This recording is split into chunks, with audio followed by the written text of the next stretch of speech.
Hi everybody, welcome. Hey, come on in, get yourself a cup of coffee and let's chat for a few minutes, okay? So one of the things that I was reading this morning in my study time was this idea that about learning. Learning is what the author was talking about, and I'm probably going to butcher the quote, but more and more successful attempts at groping to understand something.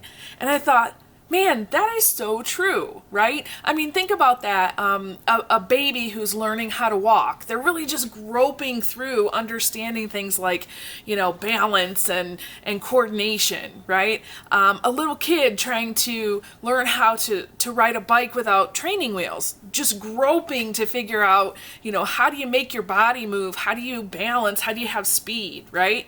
I love that term of groping because it's an uncoordinated effort to move forward, right? And quite frankly, leadership leadership is influence. So whether you have a leadership title or not, this idea of leading somebody else or influencing somebody else, it's no different than this learning how to ride a bike or learning how to walk. Okay.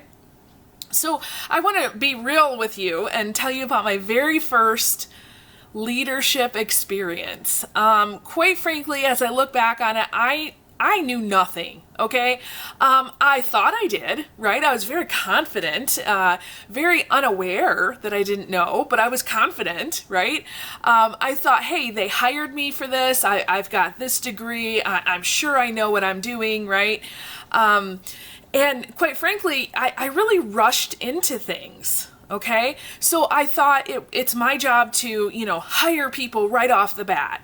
Okay, before I even kind of delved into this idea of understanding who I really wanted to hire, I just started filling positions.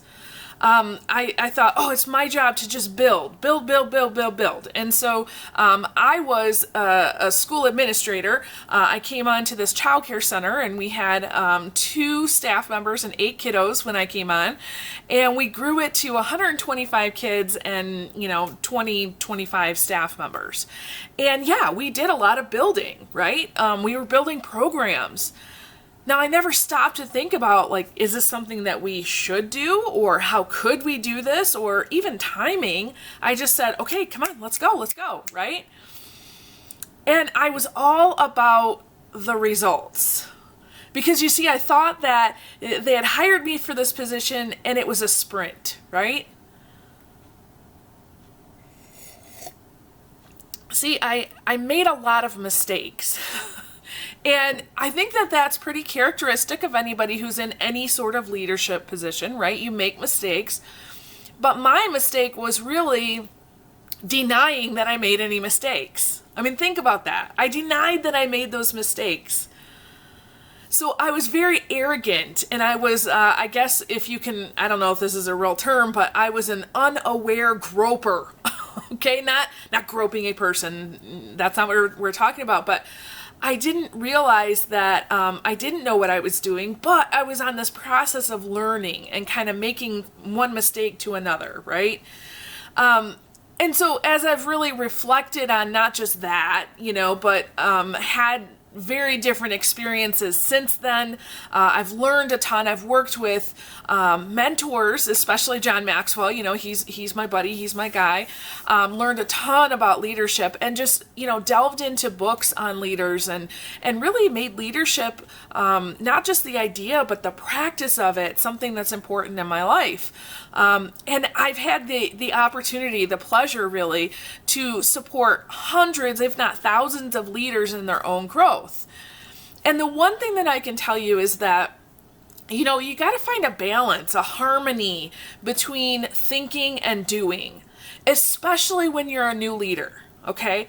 Now, let me give you a couple examples of people that I typically see. So the doers, right? The doers, let's face it, most leaders are doers because at some point somebody saw you can get stuff done and they said, you'd be perfect for this leadership position, right?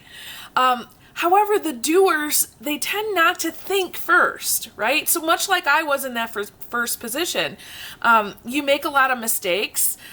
Quite frankly, you hurt people in the process. You're groping, but it might not always be to success. Okay. And then the second type of leader that I deal with are what I call thinkers, right? They're thinkers. They have a hard time getting started because they want to do things the right way, the perfect way, the best way, right? They get really paralyzed in their thinking. They overanalyze. They overthink. If they happen to say something that they figure is wrong, they'll go home that night and they'll think about it, how they could have done it. And in reality, maybe it wasn't even that big of a deal, right? How many of you are overthinkers out there? Yeah, you get paralyzed. And you really need to understand that you need small wins for you and your people. And you're going to have to build awareness and belief as you go, okay? Emerson said, do the thing and then you will get power. So really what he was saying is, don't wait to figure out how to do it. Sometimes you need to just start doing it. Okay, so which one are you? Are you the doer or are you the thinker? Now, again, we want to have that balance and harmony between the two, okay? So how in the world do you develop that balance?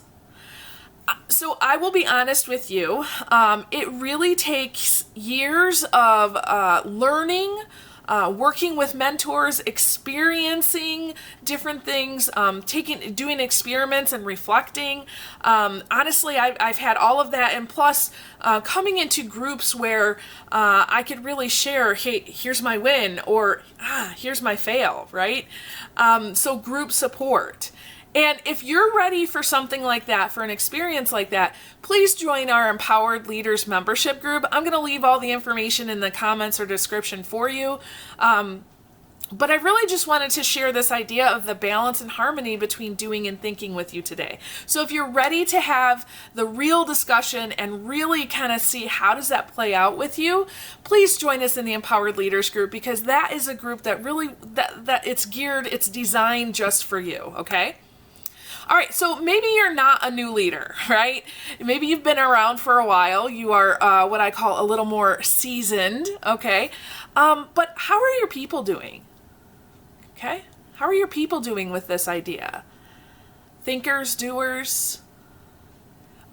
Think about your people. So who are your top performers, right? You're like, as a sports analogy, your starters, the people that are your go-tos, your eagles, right? Who are they and how are they doing with this idea, thinking and doing? What about your bench warmers, right? The people who, they might not be your top performers yet, but they're waiting in the wings for their opportunity. How are they doing with this idea? Okay? Now, thinking too, some of you who have been around for a while, who is going to take over for you when you either go on to the next bigger and better thing, or maybe you retire, right? Hopefully that's a bigger, better thing for you. But who's going to take over for you? And are they groping to success, or are they just groping? Okay, are they actually going somewhere? Are they doers? Are they thinkers? Are they both? Okay, get to know your people. And if you need help with that, one of the things that we're finding in the Empowered Leaders group is that we have organizations who, quite frankly, they are so busy getting the work done, but they really, really want to invest in their people. So they are sending their leadership teams and also the people that they're wanting to grow up, they're sending them to the Empowered Leaders group so that they can experience that learning and growth, but they might not be able to have the time or the resources to do that. So if you need help with that, let us know. We would be glad to help you with that, okay? Awesome. Hey, thank you so much, guys.